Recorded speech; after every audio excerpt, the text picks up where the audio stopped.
I was enjoying my lemonade, then I thought that I should come on this platform and side by side start talking to you guys because that's what I like.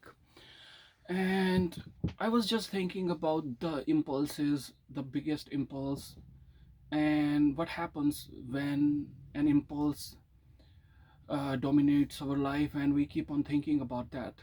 So I have noticed that and as well as experienced that sometimes an impulse, and it can be anything, an impulse, you know, assumes a very dominant position in our life and we keep on thinking about that particular thing, and there is this impulse and it becomes very difficult to get rid of that impulse. So this impulse can be anything. It can be like, to achieve something, to control someone, to buy something. It can be anything.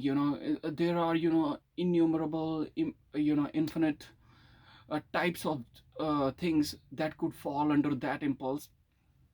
But the main thing is that an impulse, also in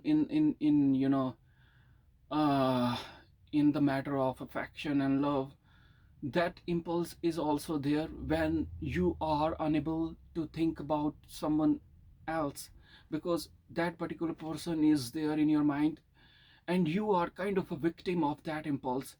So that impulse at that time is leading your life, and you can assume that, you can imagine that you are kind of a tool of that impulse. That impulse is not your tool, but you are the tool of that impulse, and you have to act out as per the wishes or dictates of that impulse.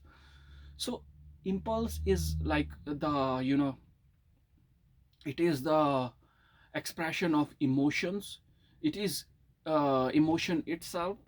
So so so it becomes very important to, be mindful of our impulses and what do we focus on and what we are doing.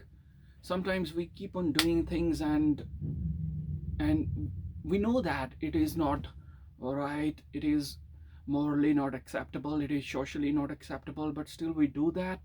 It is all because of that powerful impulse that we cannot control, and we ourselves are victim.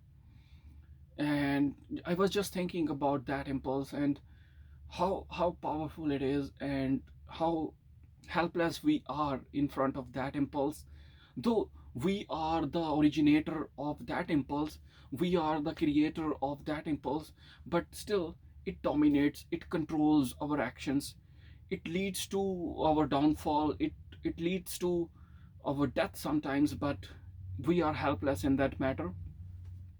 So as you have noticed that man sometimes commits crimes which he could avoid, which he could postpone if he had used his rational faculty. But the main point is that in that particular time period, he doesn't know what he is doing.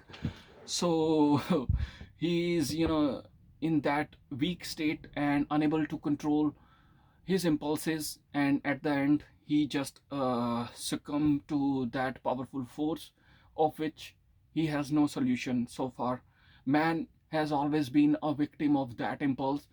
A man, they commit murder, they commit adultery, they commit stealing under the pressure of that powerful impulse. So there is no relief. I don't know whether there is any solution of that phenomena of that powerful force. There could be solutions, but I afraid whether those solutions are more, disastrous than the problem we are solving. So in this scenario, in this case, I'm not sure what could be the solution. That's all I wanted to, talk about side by side having my drink.